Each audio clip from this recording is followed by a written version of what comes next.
Iandam na ko ka na. Uy, nilakay. Nagahulat sila karon sa simbahan. Apil na ang atong mga bisita.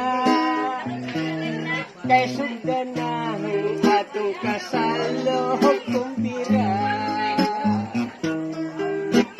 Pagkulang na lang mao ang imong gugma. Wakay eh.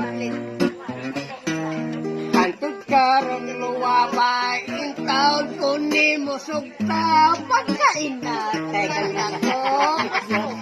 Ayo pakyasa ang imong ang salag sa kaninyo.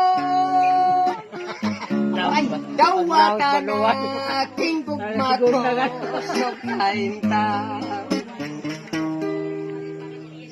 Nagsabot na ang tatay mo ug tatay ko. Nagsabot na silang tanan sa simbahan.